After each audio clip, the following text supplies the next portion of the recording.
터닝포인트입니다. 이번 영상도 리에디션 영상으로 돌아왔습니다. 저번 주와 마찬가지로 억만장자 멘토 그랜트 카돈의 합본 영상을 준비했는데요. 성공 앞 다시 마주한 경제 위기에 일어나며 중산층은 마약이라고 남긴 그의 따끔한 충고, 그리고 100만 원으로 다시 시작한 그가 두려움을 이겨내는 모습들을 나눠보려고 합니다. So I watched all this wealth that I'd spent 20 years creating just like go out with the tide. I'm not worried about being 25 and broke again. I'm worried about the middle place. Dude, get rich, you know? Get rich! So they gotta buy the 중산층이 가장 위험에 처한 사람들이라고 말하는 억만장자 그랜트 카돈.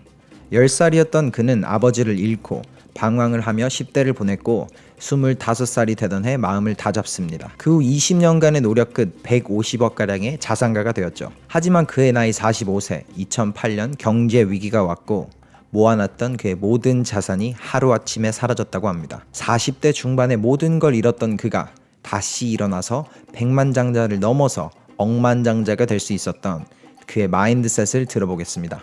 You were saying in one of your interviews I was listening to how you didn't feel like up until the age of 45 you were even trying to achieve your full potential. Tell us about that. From 25 to 45 years old, I was broke at 25. At 45, I was worth probably 10 or 15 million bucks. I started getting comfortable. I started getting seduced by the idea that I had done more than other people.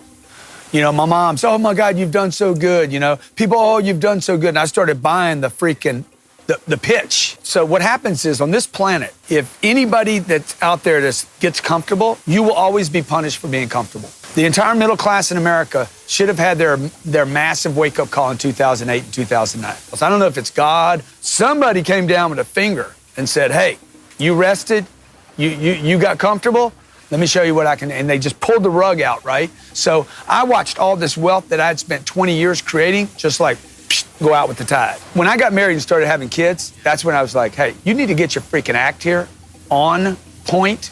And so like I'm in beast mode every day, trying to reach for what I can do, not what I have done. So how do you start something like that inside of yourself and ignite that flame? Because for you, obviously something happened from 25 to 45, but then you got comfortable. And I think a lot of entrepreneurs, they do play the comparison game. And you're either looking ahead of yourself, like that guy's doing better than me, and it makes you feel bad. Or I'm doing way better than all these people, though, so it makes me feel comfortable. How do we get out of comparing ourselves? Comparing to the guy above you and below, they're both disastrous, right? Well, the only one I worry about is getting caught up in the I'm doing better than everybody else. That's the one I worry about. I'm not worried about being 25 and broke again. I'm worried about the middle place. The middle class is the most hypnotized group of people in the world. You know, it's the people that are safe that are most at risk. The people that are at risk know they're at risk. The people that are safe are the ones that are like, don't understand, hey man, something bad is going to happen to you. Bad things happen to good people every day. Now, we don't know what it's going to be. It's going to be a cyber attack, shuts down the stores. You can't transact. You can't do business. You can't use a credit card. You can't, like, you're going to look around and say, I can't take care of my family, man. So I don't want that to happen to me. So I don't compare myself to guys that are, I know billionaires. I don't compare myself to them. I want to get with those guys, share my ideas, and they're always the ones that say you can do it. So I think that's good advice. I think a lot of people live in the middle class that are watching this right now. And I think you have a large following of young people. So obviously that's a great piece of advice. What's another piece of advice for the young people tuning in that you wish you had when you were starting out? Dude, I wish somebody had told me to get rich. I would tell the millennial, just real quick, dude, get rich, you know, get rich. So they got to buy the people. There's three things people don't know about money. They don't know how to make it, they don't know how to keep it, and they definitely don't know, number three, how to multiply it. I mean, I think the bigger impact was my dad died when I was 10. That was a huge, when you look up to this guy that's going to provide you with what you think is the road to success, you know, I thought my dad was, and then gone. It's probably one of the reasons I'm so like energized about the middle class myth. He had made it, and then when he died, I watched my mom in terror, financial terror, every day.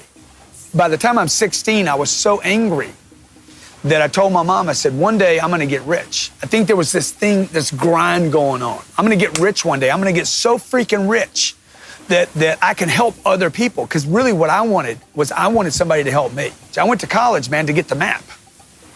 But there was no map. There was no mentor. There was no teacher. There was no educator. It was all just literally without offending anybody that's going to school, it was all a waste of time.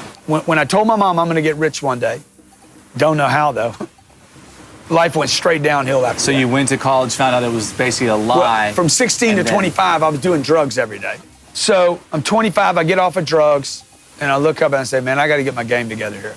And I was in a sales job at the time. I knew it was all coming back to sales. That's when I it all hated turned around. it. That's what people don't know about me. The I king hated of sales hated sales. The king of sales.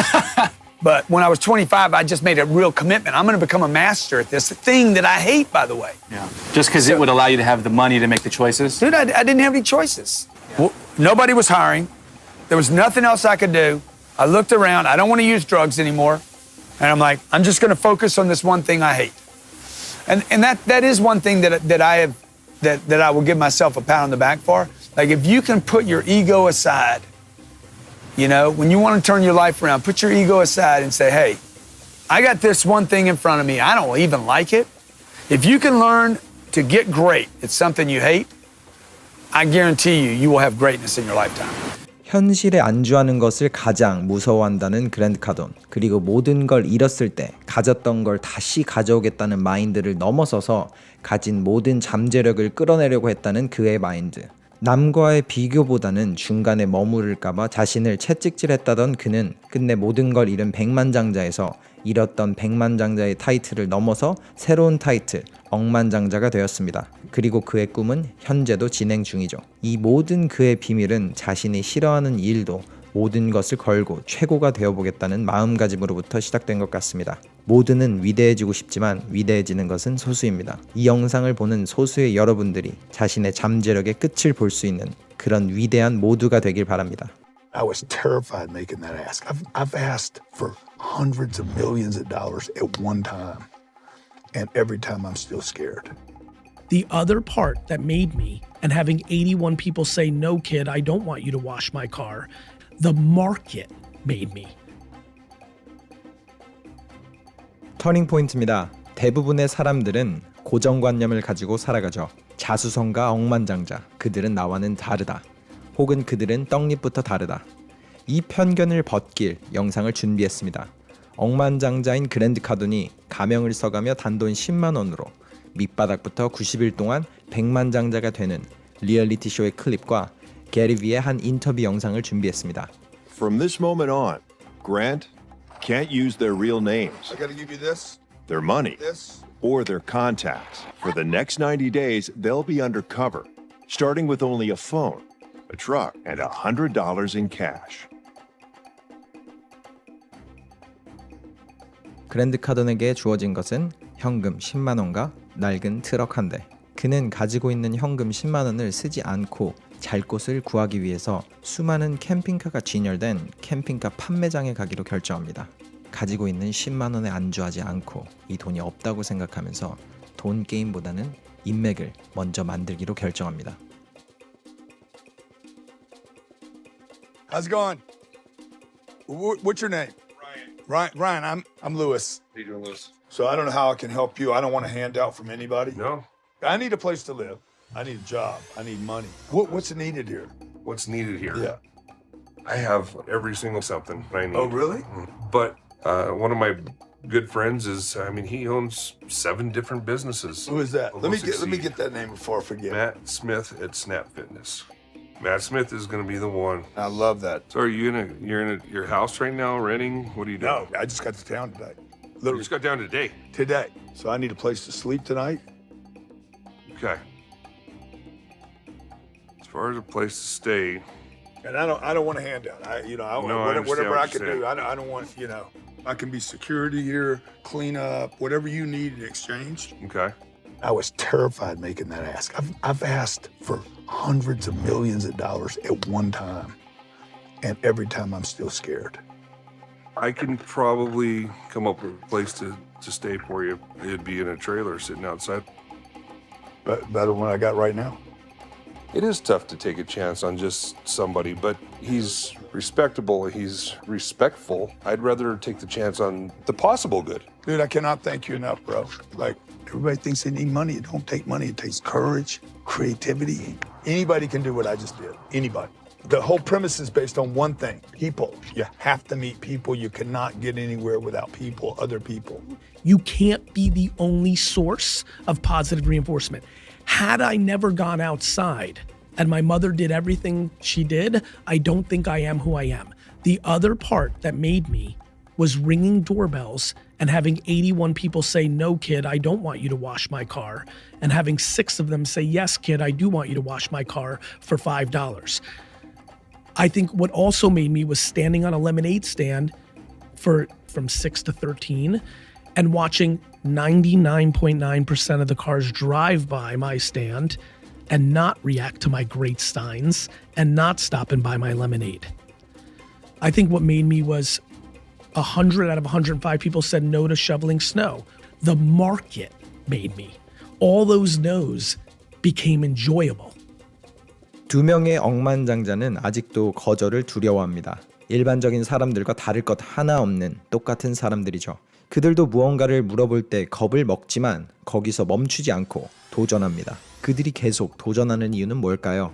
수많은 실패와 거절 속 얻었던 성공 때문일 것 같아요. 그들이 맛본 성공의 열매는 너무나도 달콤했기에 실패와 거절이 존재하더라도 계속 시도하는 거죠. 에드 마일렛의 한 번 더 힘이란 저서에서 한 문장을 읽었습니다. 불편함과 성공은 공존할 수 없다. 그리고 항상 제게 영감을 주는 마스터마인드 그룹 중 한 분은 이 문장에 대해 좋은 인사이트를 공유해 주셨죠. 불편하다고 인식하는 것 자체가 그런 상황을 피하도록 만들 테니 도전에 맞서는 상황인 불편함을 마치 게임처럼 재밌는 것으로 인식하라. 많은 사람들이 불편이라고 정의하는 것을 편안함으로 인식하는 게 결국 성공일 것이다. 나의 성공의 밑거름이 되는 상황을 내 무의식이 불편으로 인지 못하게 용어 자체를 바꿔라. 이처럼 성공한 사람들과 아직 원하는 성공을 이루지 못한 사람들의 차이가 있다면 그것은 도전과 불편함을 어떻게 받아들이는지의 여부 이 하나에 달려있다고 생각합니다. 그랜트 카돈의 말처럼 누구나 할 수 있는 겁니다. 부정적 언어로 도전을 바라보며 실패할 가능성을 보든 긍정적 게임으로 도전을 바라보며 성공의 가능성을 보든 확실한 건 단 하나. 결국 두 사람 모두 생각하던 결과는 현실이 됩니다. 영상이 여러분께 용기를 드렸길 바라며 영상을 마치겠습니다. 여러분의 터닝포인트였습니다.